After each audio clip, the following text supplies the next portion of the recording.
Bismillahirrahmanirrahim. Assalamualaikum warahmatullahi wabarakatuh. Alhamdulillahirrabbilalamin. Assalatu wassalamu ala asyrafil anbiya'i wal mursalin Sayyidina wa maulana Muhammadin wa ala alihi wa sahbihi ajma'in. Amma ba'du. Subhanaka la ilma lana illa ma 'allamtana innaka antal alimul hakim. Wala hawla wala quwwata illa billahil aliyyil azim. Rabbi syrah li sadri wa yassir li amri wahlul 'uqdatam min lisani yafqahu qawli. Apa kabar kawan-kawan sekalian? Semoga kalian selalu dalam lindungan Allah, selalu sehat dan senantiasa semangat dalam menuntut ilmu. Amin ya rabbal alamin.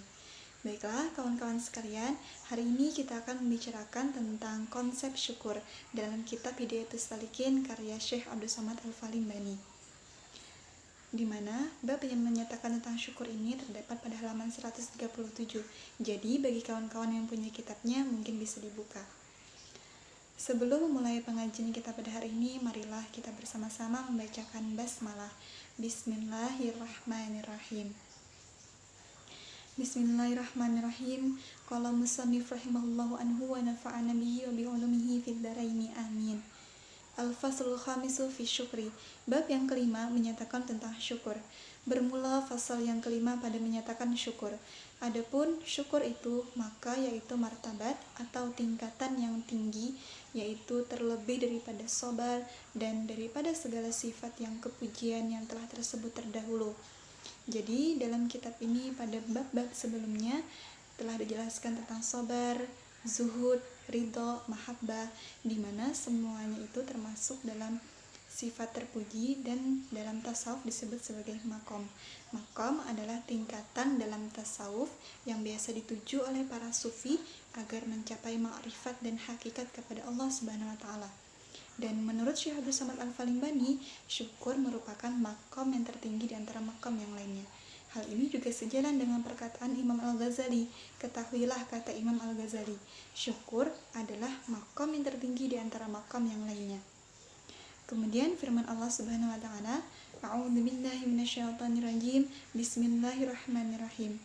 La in syakartum la azidannakum wa la in kafartum inna 'adzabi lasyadid. Artinya, jikalau kamu syukur akan nikmatku, niscaya aku tambah akan kamu. Dan jika kufur kamu, yakni jika tiada kamu syukur, niscaya aku hilangkan daripada kamu akan nikmat, karena bahwasanya siksaku itu sangat sakit.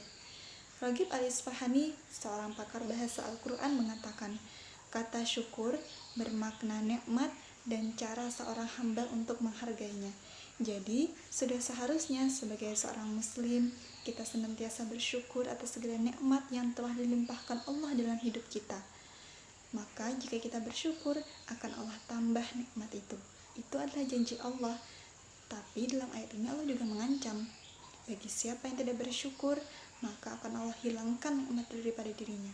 Jadi, jangan sampai kita tergolong orang-orang yang kufur akan nikmat Allah Subhanahu wa taala.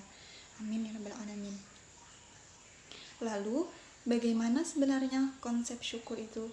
Dan bagaimana cara kita menghargai segala pemberian Allah, segala nikmat yang telah dilimpahkan Allah dalam hidup kita? Nah, Syekh Abdus Somad Al-Falimbani menjelaskan, bermula hakikat syukur itu berhimpun 3 perkara. Pertama, ilmu, yakni engkau ketahui bahwasanya segala nikmat itu daripada Allah Subhanahu wa taala, tiada daripada yang lainnya. Dan jika engkau lihat datang nikmat itu daripada yang lainnya, yakni selain Allah Subhanahu wa taala, maka itu semata-mata hanya sebab daripada Allah Subhanahu wa taala. Nah, jadi misalnya ketika kita sakit, kita demam tinggi, badan kita panas, menggigil, kedinginan, kemudian kita berobat ke dokter, disuntik, diberi obat, kemudian 3-7 hari kita sembuh. Nah, jangan sampai kemudian kita mengucapkan kita sembuh karena dokter, kita sembuh karena obat, kita sembuh karena dokter itu memberikan suntikan kepada kita. Nah, ini merupakan syukur yang salah alamat. Jadi jangan sampai kita bersyukur kepada sebab. Jadi siapa sih sebenarnya yang memberikan kesembuhan itu? Siapa Asyafi yang sebenarnya itu? Tiada lain selain Allah Subhanahu wa taala. Jadi jangan sampai syukur kita salah alamat. Kita ketahui dulu siapa yang memberikan nikmat itu kepada kita. Siapa yang memberikan kesehatan kepada kita, yang memberikan kita oksigen hingga kita masih bisa bernafas hingga saat ini. Siapa yang memberikan kita kemampuan untuk terus berbicara, siapa yang memberikan kita tenaga untuk terus beraktivitas sehari-hari. Tiada lain selain Allah Subhanahu wa taala. Kita bertenaga karena kita makan. Makanan itu hanya sebab. Siapa sebenarnya yang memberikan tenaga itu? Tiada lain selain Allah Subhanahu wa taala. Baiklah, kemudian yang kedua adalah hal, yakni engkau terima dan engkau junjung nikmat itu daripada Allah Subhanahu wa taala, dan engkau suka akan yang memberi nikmat, yaitu Allah Subhanahu wa taala, serta engkau takzimkan, yakni engkau besarkan akan Dia serta engkau rendahkan akan dirimu. Nah, jadi ketika kita telah mengetahui bahwasanya yang memberi kesembuhan, yang memberi kesehatan, yang memberi segala yang telah kita rasakan dalam hidup ini, bahwasanya itu adalah Allah Subhanahu wa taala, maka kita akan menerima nikmat tersebut. Bertambahlah rasa suka kita kepada Allah Subhanahu wa taala.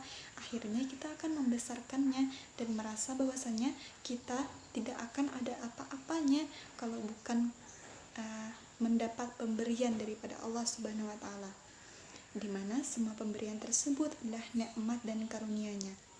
Akhirnya akan bertambahlah rasa suka dalam diri kita kepada Allah Subhanahu wa taala.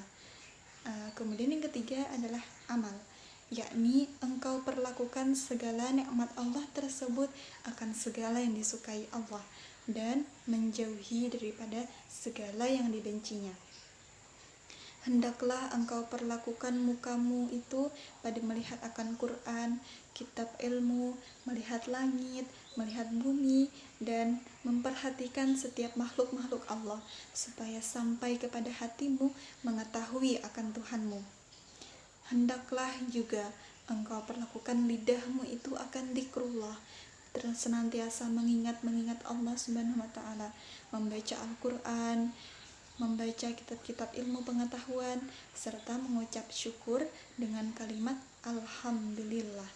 Nah, jadi ini adalah bentuk implementasi dari rasa syukur kita tadi.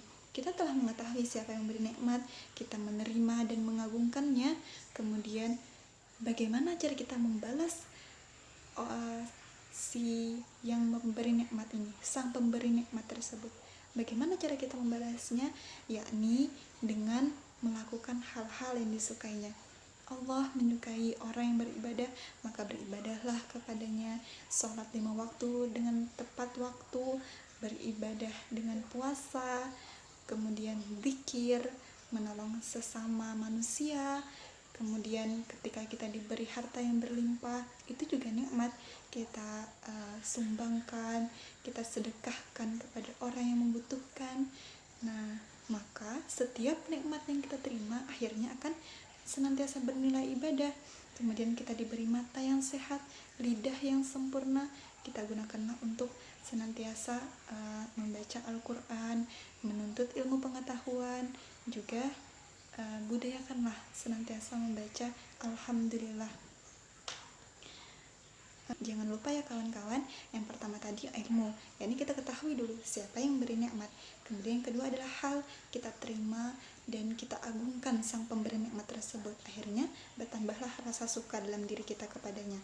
Yang ketiga adalah amal, yakni kita melakukan ibadah-ibadah yang disukainya, menolong sesama manusia dan lain sebagainya. Ini adalah 3 konsep syukur yang seharusnya dilakukan oleh seorang muslim. Nah, baiklah, sampai di sini yang dapat saya sampaikan. Semoga bermanfaat bagi kita semua. Jika terdapat banyak kesalahan, itu dari diri saya pribadi, karena saya adalah manusia yang sangat tidak sempurna. Billahi taufiq wal hidayah.